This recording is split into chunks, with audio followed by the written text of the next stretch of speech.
வணக்கம் ஜோதிட நண்பர்களே. இன்னைக்கு நாம என்ன பார்க்க போறோம் அப்படின்னா, 4ஆம் இடத்தில் சனி இருந்தால் ஏற்படும் நன்மைகள் மற்றும் தீமைகள் என்னென்ன அப்படின்றத பார்க்க போறோம். அதனுடைய பார்வைப்படும் இடங்களும் நம்ம பார்க்க போறோம். ஏற்கனவே லக்னத்திலிருந்து 3ஆம் வீடு வரை சனி இருப்பதால் ஏற்படும் பலன்களை பற்றி தனித்தனி வீடியோவை போட்டிருக்கேன். ஸோ பார்க்காதவங்க பார்த்துருங்க, சரிங்களா? இந்த சேனலை சப்ஸ்கிரைப் பண்ணுங்கள், இந்த வீடியோவை லைக் பண்ணி பாருங்கள், முடிஞ்ச அளவுக்கு வீடியோவை ஃபுல்லாக பாருங்கள். அப்போ தான் நான் சொல்லக்கூடிய பலன்கள் உங்களுக்கு புரியும். மன ரீதியான பரிகாரமும் கோயிலுக்கு போகிறத பற்றி டீட்டெயிலாக சொல்லியிருக்கேன்.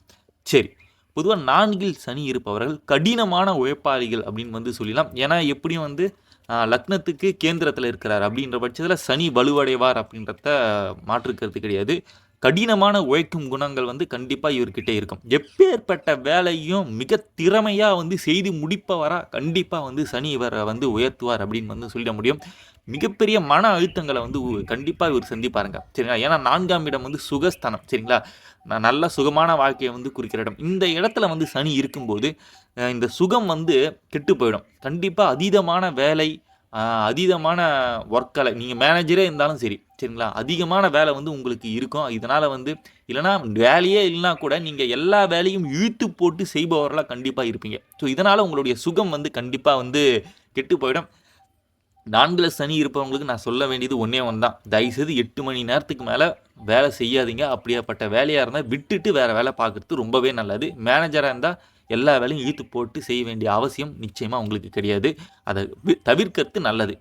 அதற்கு பிறகு அன்புக்காக ஏங்கக்கூடியவர்களாக இருப்பீங்க, சரிங்களா? தாயுடைய அன்பு கிடைக்கிறதுல கண்டிப்பாக குறைபாடு இருக்கும். நண்பர்களுடைய ஆதரவும் இருக்காது. சில பேர் ஃப்ரெண்ட்ஷிப்லாம் வச்சுருந்தாங்கன்னா நண்பர்களே பார்த்திங்கன்னா அடிக்கிற அளவுக்கு வந்துடுவாங்க. ஸோ அந்த அளவுக்கு பார்த்திங்கன்னா நண்பர்களால் எந்த ஒரு பிரயோஜனமும் இருக்காது, சரிங்களா?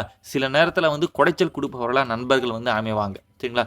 தாயாரால் பெரிய அளவுக்கு அன்பு கண்டிப்பாக இருக்காது. உதாரணத்துக்கு ஒரு குடும்பத்தில் 3 பசங்க இருக்காங்கன்னா உங்களுக்கு பார்த்தீங்கன்னா அந்தளவுக்கு ப்ரியாரிட்டி கொடுக்க மாட்டாங்க, சரிங்களா? அந்த மாதிரியான பிரச்சனைகள் இருப்பதற்கான வாய்ப்பு இருக்குது. தாய் வழி உறவுகளாலும் உங்களுக்கு எந்த ஒரு ஆதாயமும் கிடைக்காது, எந்த ஒரு நல்லதும் நடக்காது, சரிங்களா?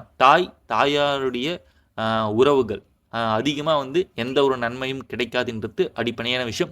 ஒருவேளை தாய் உங்ககிட்ட அன்பாக இருந்தாங்கன்னா தாய் நோய்வாய் படுறவங்களா கண்டிப்பாக இருப்பாங்க. அப்படியும் இல்லைன்னா தாய்க்கோசம் அதிகமான செலவுகளை நீங்கள் கண்டிப்பாக செய்ய வேண்டியதாக இருக்கும், சரிங்களா? மன வலிமை கண்டிப்பாக இருக்காது உங்களுக்கு. முடிவுகளை எடுக்க திணறக்கூடியவர்களாக இருப்பீங்க, சரிங்களா? என்ன மாதிரியான முடிவுகள் எடுத்தால் எதிர்காலத்தில் என்ன மாதிரியான பிரச்சனைகள் வருமோ அப்படின்ற பயம் உங்களுக்கு கண்டிப்பாக இருக்கும். அதனால் முடிவுகளை தெளிவாக எடுக்கக்கூடிய பழக்கத்தை வளர்த்துக்குங்க, சரிங்களா? தைரியம், தன்னம்பிக்கை குறைந்தவர்களாக சில நேரத்தில் இருப்பதற்கான வாய்ப்புகள் இருக்குது, சரிங்களா? ரொம்ப இந்த அதிகமான மன கஷ்டத்தினால மனக்குழப்பத்தினால ஒரு சரியான ஒரு தன்னம்பிக்கை உள்ள மனிதராக நீங்கள் இருக்க மாட்டீங்க, சரிங்களா? ஒருவேளை லக்னாதிபதி பலம் பெற்று அமைந்துட்டார்னா 4ஆம் இடத்து இருக்கிற சனியால் கொஞ்சம் ஓரளவுக்கு நல்லது நடக்க வாய்ப்பு இருக்குது, சரிங்களா? குறைவாக பேசினாலும் வார்த்தையை கடுமையாக உபயோகிப்பவர்களாக கண்டிப்பாக இருப்பீங்க, சரிங்களா?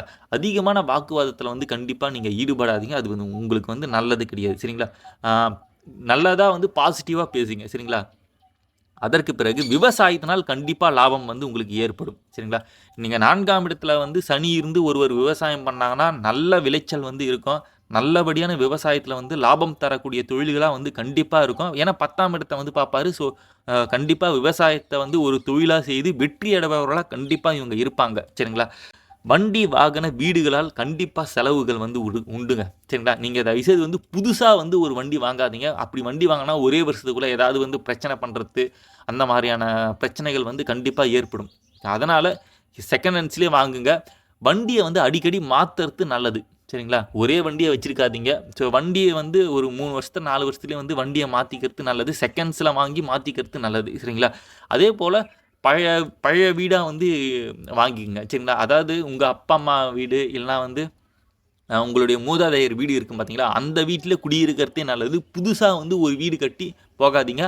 அப்படி புதுசாக உங்களுக்கு வீடு தேவைப்படுதுன்னா ஏற்கனவே கட்டி வச்சுருப்பாங்க ஒரு சில பேர். சரி, அதை விற்றுட்டு போயிடுவாங்க. ஸோ அந்த மாதிரியான வீட்டை வாங்கிக்கிறது நல்லது. அப்படி உங்களுக்கு புது வீடு தான் வேணும்னா தயவுசெய்து உங்கள் பேரில் வாங்காதீங்க. உங்களுடைய மனைவி பேரில் இல்லைனா உங்களுடைய குழந்தைகள் பேரை பேரில் வாங்கிங்க. அப்படி உங்கள் பேரில் வாங்கினீங்கன்னா என்ன நடக்கும் அப்படின்னா, கவர்மெண்ட் வந்து ஏதாவது வந்து சாலை போடணும், இல்லைனா வந்து பில்டிங் கட்ட போகிறோம் அப்படின்னு போட்டு, இல்லைனா பள்ளிக்கூடம் வந்து கட்ட போகிறோம் அப்படின்னு போட்டு உங்களுடைய சொத்தை வந்து சீஸ் பண்ணுறதுக்கு வந்து வாய்ப்பு இருக்குது. அப்படியும் இல்லைனா வீடு வந்து புது வீடு வந்து பழுதடைகிறதுக்கான வாய்ப்புகள் வந்து இருக்குது. சரிங்களா? அதனால் வாங்கும்போதே வந்து ஓரளவுக்கு டேமேஜான வீடு, சின்ன சின்ன டேமேஜாக இருக்கிற ஒரு பழைய வீடே வந்து வாங்கிக்கோங்க. அதுதான் வந்து ரொம்ப நல்லது. புதுசாக வந்து வீடு கட்டுறதுக்கு வந்து கண்டிப்பாக யோசிக்காதீங்க. வாகனங்களும் செகண்ட்ஸில் எடுக்கிறது ரொம்பவே நல்லது. சரிங்களா? புதுசாக வண்டி வாங்கினீங்கன்னா கண்டிப்பாக அதனால் செலவுகள் வந்து கண்டிப்பாக இருக்குது. அப்படி உங்களுக்கு புது வாகனம் வேணும் அப்படின்னு, புது வீடு வேணும் அப்படின்னு வந்து நீங்கள் முடிவு எடுத்துட்டீங்கன்னா ஒன்றும் பிரச்சனை கிடையாது. உங்கள் பேரில் வாங்காதீங்க. உங்களுடைய மகன் பேரில் வாங்கிட்டு, இல்லைனா வந்து உங்களுடைய மனைவி பேரில் வாங்கிட்டு நீங்கள் யூஸ் பண்ணிக்கிங்க. சரிங்களா? எந்த பிரச்சனையும் வராது.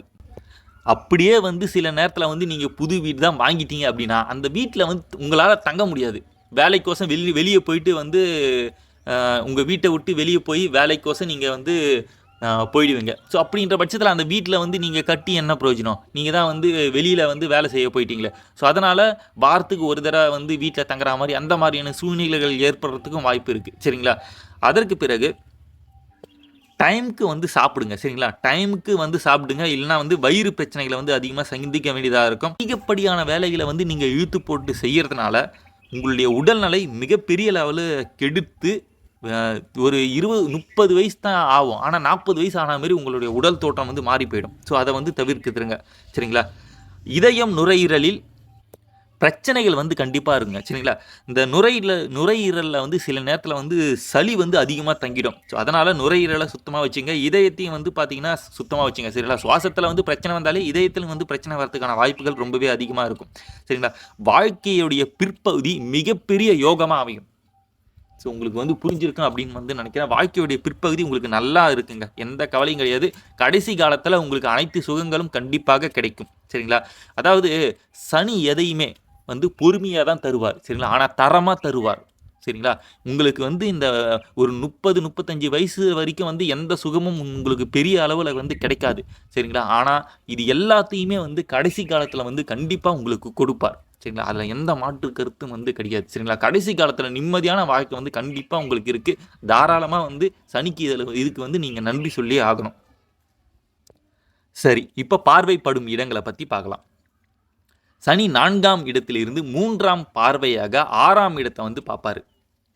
இதனால் கோர்ட்டு கேஸ் பிரச்சனையை வந்து கண்டிப்பாக இவர் வந்து இழுத்துட்டு வர்றாரு. அது எப்படின்னா, 4ஆம் இடத்துல இப்போ நீங்கள் ஒரு வண்டி வாங்கினீங்க பார்த்தீங்களா? ஸோ புதுசாக ஒரு வண்டியை வாங்குவீங்க, எங்கேயாவது போயிட்டு ஆக்சிடென்ட் பண்ணுறீங்க. அதனால் வந்து எதிராளிகள் வந்து கோர்ட்டில் கேஸ் போட்டு உங்களை இழுத்து அதன் மூலம் வந்து நிறைய பணத்தை வந்து பறிச்சிடுவாங்க. ஸோ உங்களுக்கு புரியும்னு நினைக்கிறேன். ஸோ வண்டி இது வீட்டாலும் சரி, வீடு வந்து சில நேரத்தில் வந்து கவனிக்காமல் அந்த பத்திரங்கள்லாம் சரியாக இல்லாமல் ஒரு இடத்த வாங்கிடுவீங்க. ஸோ அதனால் எதிராளிகள் வந்து கோர்ட்டில் வந்து கேஸ் போட்டு இந்த வீடியே வந்து பார்த்தீங்கன்னா சில நேரத்தில் உங்களுக்கு இல்லாமல் பண்ணிவிடுவாங்க. சரிங்களா? அதனால தான் வந்து ஸ்திர சொத்துக்களுக்கு வந்து ஆசைப்படாதீங்க அப்படின்னு வந்து சொல்கிறது.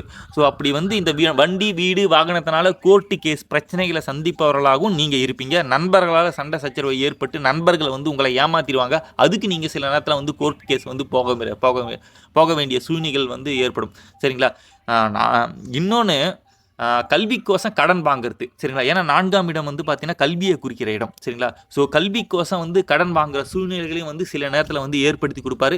இந்த 4ஆம் இடத்துல சனி இருப்பவர்களே வந்து இந்த ITI, டிப்ளமோ இந்த மாதிரியான படிப்போடு நிறுத்திக்கிறதுக்கான வாய்ப்புகள் வந்து இருக்குது. அப்படி வந்து மேலே வந்து படிக்கணும், அதாவது சில நேரத்தில் வந்து பார்த்தீங்கன்னா 4ஆம் இடத்தின் அதிபதி வந்து பார்த்தீங்கன்னா ஆட்சி, உச்சம், நட்பு போன்ற நிலைமையில் இருந்தார்னா அவர் அதனால் அது வந்து ஒரு கல்லூரி வரைக்கும் கூட்டின்னு போவார். ஆனால் அதுக்கு வந்து நீங்கள் பெரிய போராட்டங்களை வந்து நடத்துகிற மாதிரி இருக்கும். சரிங்களா? ஸோ கல்விக்கடன், வாகனக்கடன், வீட்டுக்கடன் இப்படியெல்லாம் வந்து உங்களை வாங்க வைப்பார். அதன் மூலம் வந்து உங்களை வண்டி, வாகனம், வீடு வந்து வாங்க வைப்பார். சரிங்களா?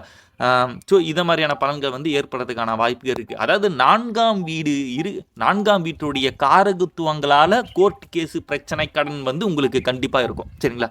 அதற்கு பிறகு 4ஆம் இடத்துல இருந்து 7ஆம் பார்வையாக 10ஆம் இடத்தை வந்து கண்டிப்பாக பார்ப்பார். ஸோ அப்படின்ற பட்சத்தில் உங்களுக்கு இந்த பழைய வண்டி, பழைய வாகனங்கள், பழைய வீடு இதெல்லாம் வந்து பார்த்திங்கன்னா விற்று அதன் மூலம் வியாபாரத்தில் வந்து கொடிகட்டு பறக்கிற நிலைமைகள் வந்து ஏற்படும். சில பேர் வந்து பார்த்தோன்னா பழைய பொருட்கள்லாம் விற்று அதிகமான லாபம் சம்பாதிக்கக்கூடியவர்களாக இருப்பாங்க. சரிங்களா? ஸோ இந்த மாதிரியான யோகங்களும் வந்து கண்டிப்பாக இருக்கும்.